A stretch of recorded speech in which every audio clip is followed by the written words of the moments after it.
pamirsa sadayana, alhamdulillah orang tiasa patepang deui dina acara dongeng Sunda si Buntung Jawa Tutugan. Biasana esukanar anu didongengkeun langsung ku mahodai tanapi Abah Okib atau pada senyangkong kana waktos mangga urang teraskeun si Buntung Jawa Tutugan. Oge tong hilap subscribe-na, like sareng komen. Mangga atuh urang kawitan prung baraya.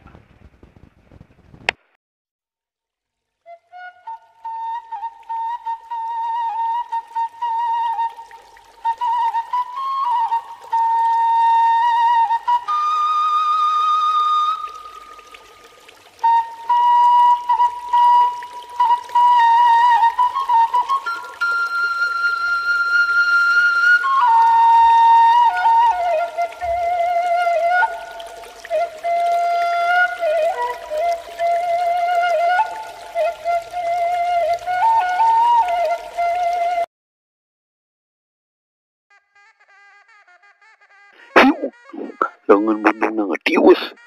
tuk awalnya lengan katuhunan Ki Baduri no rek ngahan cacarehap alah tobat Ki Baduri ngocak bari lengan kekerapengan tius lengan katuhuan di dina kecepatan anu luar biasa cerak temis deui ngahancak kana gado dibarengan ku narik lengan buntungna Ki Baduri kagerung serta sirah nangalengak ka tukang. Waduh, tius lengan buntung Andi dibuntul kahareup ngabarengan ngangsodkeun suku kenca kahareup bari sakilat mancokeun tuur katuhuna rek ngabeset dada lawan terus tobat Baduri geus ngocak bengek deui wae lantaran gadona meh ningsol didagol ku leungeun buntung sarta angeunna nyelek ditunjau ku tuur nu antukna kebut wae Ki Baduri ngabepengkang aduh mun sing eling memang karena gentak mulu ka Ki Baduri bari hate mah lain deui leuasna sok sieun Ki Baduri ngalawan bobor karayuan ari manehna rek maju lain ngarasa sember ayeuna mah geus angkehan pangabisana geus leuwih maju ngan bae manehna teh ngarasa kagok wakina aduh hebat geuning si Buntung teh aduh Ki Baduri kumarulung bari prejak udang bari daya tahana mah geus teu kudu disangsikeun deui lantaran tingkat pangabisana Ki Baduri teu beunang disebutkeun ngaluhureun mah henteu ngan ari mapakan mah bis bajambrong nu jadi papana geus beunang disebut kitu malahan waktu pangabisana dicoba kubah bejo anu sena aya salureun bajagur teh lah babejo teh bisa teu bisa ngungkulan manehna anu kedah dijagi teh eta kokod buntungna memang karena setengah rewos bari panona ka Andi mendelik membulilak anu harita keur ngajegak keneh nyata kurang ajar si Buntung teh yeuh tepantes sutruk barea ari lain hayam lisung wani keneh sanghareupan deui kaula ceuk Andi setengah ngabobole dumeh tadina manehna ngahina batur nyebut hayang lisung alah sia sombong udung dikira aing teh sieun medok ku gitu ku sia haram deu aing kudu ngejat ku padar sia mah Ki Baduri nafsuna jadi tika 10 ongko ngarasa era ku Mang Adung ku karena sasat manehna teh kapan dijagokeun hahaha kabisa teh ukur kukulutuk geuning nu ngaku jawara ujung kulon teh sok tah bisi hayang ti heula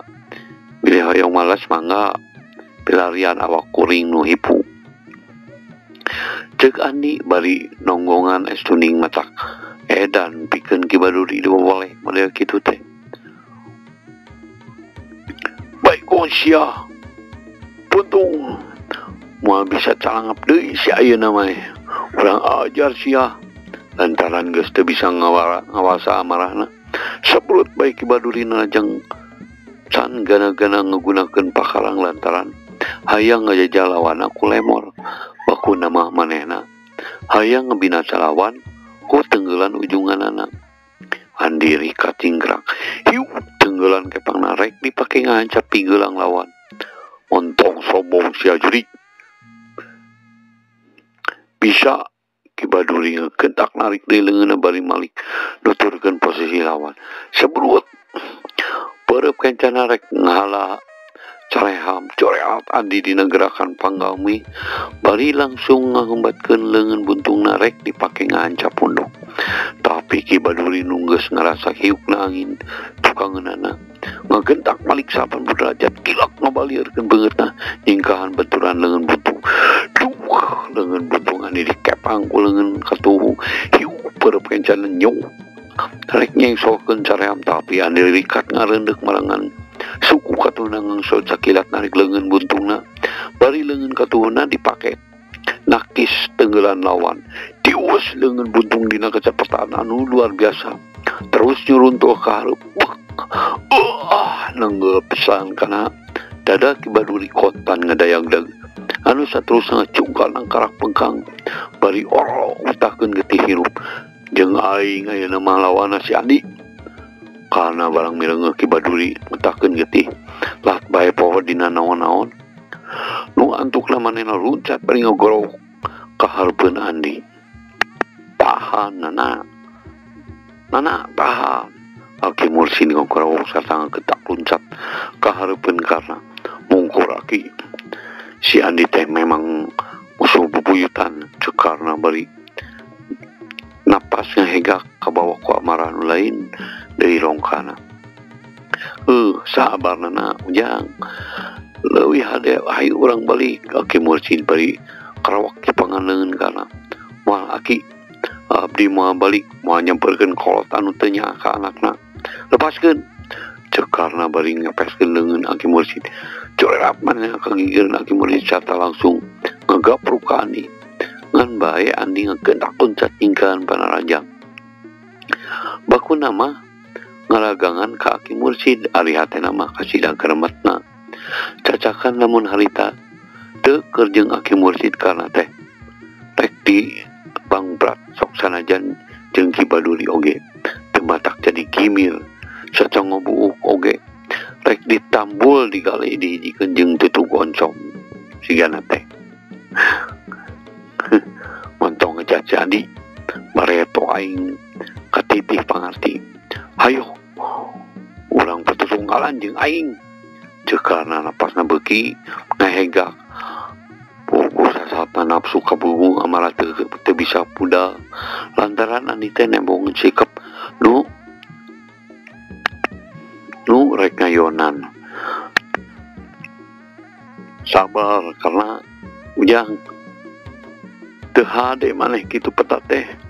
cing atuh cing eling maneh teh karena cing eling teu kedah membatahan Aki mungkur angguran mah ari teu palai diunghak mah ku incu nah sia teh karena bener-bener kurang ajar deuk ngelawan sia teh kakolot sorangan yap deuleu jeung aing ari hayang patunggal mah yap Widarma ayeuna mah anu amarana geus teh di Bandung deui bari corelat manehna luncat kagigireun Aki Mursid ade hate sia gede hate sia teh nya Widarma hiap ku aing ge moal burung diladenan sia memang pugu oge sia mah sobatna Wijana mah tak pantas ngamusuhan ka aing sia cekarna bari teu antaparane ngan sabrot bae ngasupkeun jurus ku gunung dina ulin padindang maksudna rek ngahancap cukang irungna Widarma tapi meme Widarma ngalakukeun gerakan naon-naon Aki Mursid geus ngahadangkeun leungeunna pentrok jeung leungeun karna teuing memang tanaga kana nu kacila hebatna atau memang Aki Mursid geus sudah kekuatanna teh eta we Aki Mursid nepi ka ngacari jeung sarta saterusna ngedapak gigireun Widarma mireungeuh kitu Andi mah Andi teu tega jadina teh terpanjang mikir deui corelat bae mikir manehna luncat bari nyamberkeun leungeun buntungna mungkul Kang Darma sana kaki ka sisi sugan hayang utah getih deui ieu manusa doraka model kieu mah ceuk Andi nyarita marangan ngadiuskeun leungeunna buntungna tapi karena ngegentak ngegilakeun badana plos leungeun buntung teh ngegeplos teu bisa ninggang sasaran hiu karena ngirimkeun panimpungna Andi ngegentak ngaung jurus walang sungsang karena sakilat ngarempot bari ngahambatkeun tenggelan ujungan duh keuneng Andi kebenangan modal si Andi cek karena bari ngayakeun deui tenggelanana ayeuna mah rek ngahancap punduk tapi Andi sanajan bari dampak suku nyawutan ngegentak malih hiu tuh tenggelan ujungan dipapak leungeun katuh hiu jebrot leungeun buntung teu katita nyonyo geus nembrag di dada aduh karena ngegerobari badana ngeceregi mundur mantong epes mer karena can make tenaga eta mah kakarage ditoel Andi ngeyekeun sabot kitu ngacorel tinggi gira yang ngeblat sapaling kibaduri geus ngehudang deui sarta terus nalajang ka Andi ngegentak ngejat ke belah kenca orang kaya karena geus ngediuskeun di jurusna anu jolna di belah kenca sakti ketuheun kibaduri nalajang deui malahan ayeuna mah manehna ngagunakeun jurus badak cihea Andi cingceung ngebagi panenjona corelat manehna ngejauh kaluhur dina jurus angin puyuh pangleler ti Hakim Bulsani ngan bae Andi sakali ieu mah kudu cilaka hayo manehna ngira ngagerakeun suku kencana pikeun ngejejek sirakana memang hasilna oge karena ngakuat sasa badana ngarampeyak tapi ieu teh ngajadikeun gerakan Andi jadi kandeng hiji kasepentan pikeun kibaduri ngahumbatkeun dampaleungeun anu memang geus diwangun minangka cula badak anu teumis deui ari dihembatkeun ngan cedak bae ngahancakeun keuneng Andi anu belah katuhu da eta we Andi nepi ka ngegerung sarta badana nyirorot ka handap kebut bae niban lemah korejat karena hudang li maksudna marek terus ngahanca Andi anu keur ngajoprak keneh oro kaya ret ka akina jeung ka Widarma anu semu-semu rek ngadang kibadurinya kitu keneh rek luruskeun narajang terada agak-agak nantaran mireung sikepna Ki Mursid Kastut Widarma komodeui mireung Ki Jandra anu harita geus nyareudeg rek ngabela Andi ngabalukarkeun sebera oge pikeun manehna ari kudu ngayonan ti lawan anu ceuk pikena pasti pangebisana lain jore-jore karena atuh geus surti kana pamola kibaduri kalawan tepanjang mikir deui gentak loncat mundur bari ngagorowok ka kibaduri ngajakan ningkah tilinya sarta anu antuk nama duanana ngeblat serta lompatan karena ujang Hakim Mursid ngegorowan tapi karena batan Malik makalaka beuhi tarik lompatan petutur-tutur jeung kibaduri korejat Andi hudang maksudna mah kumanehna rek terus diberi walau kaya kaburu diulang ku Hakim Mursid keun bae ya Andi pernah kitu oge manehna teh geus teu hayangeun ngaku kolot percuma diudag oge kalaka lungtun kana jurang pasenatan duh Gusti mugi-mugi pun icu teh tiasa babalik pikir ulah dugi ka atas kadalon-dalon aya dina kamaksiatan mugi-mugi teh Gusti dituduhkeun kana jalan anu lempeng tur bener karena harianeun maneh Hakim Mursid nyaritana teh bari carindak-nak sarta panonna teh leupas mencerong palebah ting belecetna karena katut kibaduri nu kali ukur kebulna jalan nu ketek kakatigaan urut kaliwatan gunung lompatan tapi ayeuna bade tas kemana atuh Aki nah bade tas kebujeng ke bumina pabaca ulang terus ke Cicapar we Andi jadi urang nepungan pagumilar geus sono Aki teh kajangjana keun bae sinana mah dipaksa oge matak manyanggeun ributan sae atuh aki mangga atuh bilih kabujang sonten. Pamirsa sadayana geus kitu mah bring balik deui muru jalan sadang saterusanana opatana ting arungkuk mapai jalan gede anu prasna kawana raja sajaroning lalempang teh kabeh ngabaretem bakuna mah masih mikiran kejadian anu anyar karandapan mikiran petalakuna karena anu tinimbang nurut anu jadi kolot kalah kanekan basangkal dibeakeun ku sorangan cageula Aki Mursid Widarma Andi katut Ki Jatra anu ayeuna caritakeun heula anu sajena diuk kejaran tuluaan bari panon mencerong ka sisi situ cangkuang lamun aya nu nanginan mah piraku teu nimbulkeun kakaget mireungeuh awewe hungkul ngadon caricing di tempat anu bisa disebutkan sunyi sarta hara-haraeun tara kasaba ku jelema nu saurang geus aya umuran tapi katembong nama estuning masih jag-jag nakal manehna taya lian ti ambu jumi urang lemur lolohan ari anu saurang deui mah masih ngora puguh taya lian manehna teh gitar sia nu geus lawas ngalolos ti indungna bapana ingkahna teh jauh-jauh teuing ukur kalemur lolohan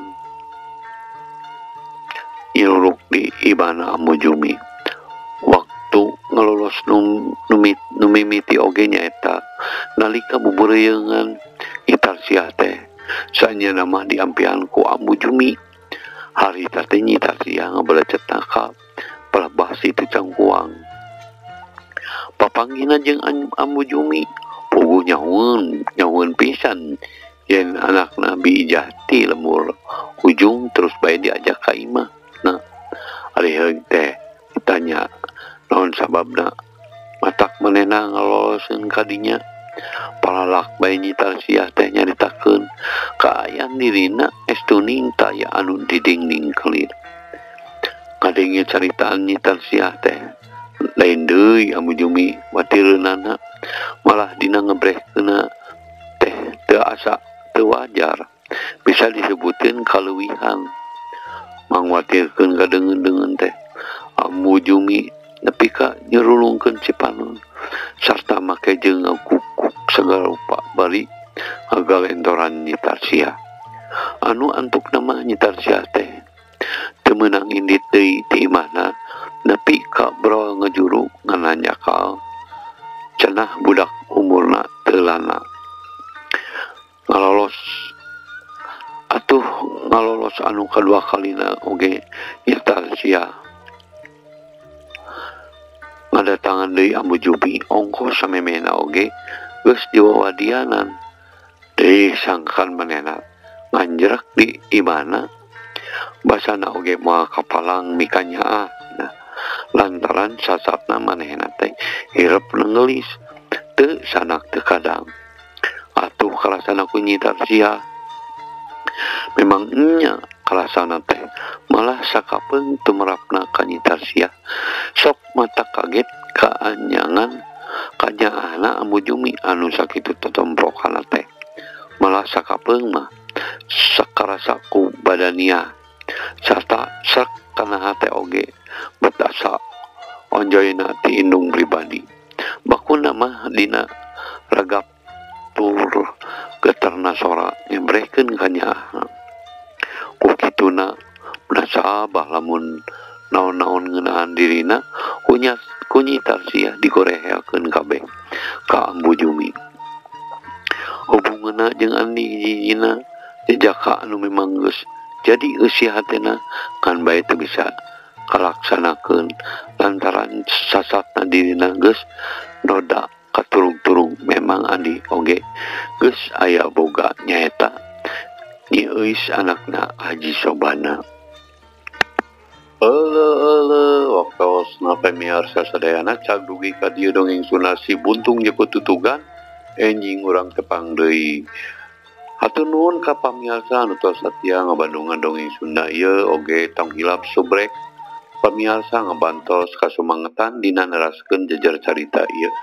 Hatur nuhun. Wassalamualaikum warahmatullahi wabarakatuh.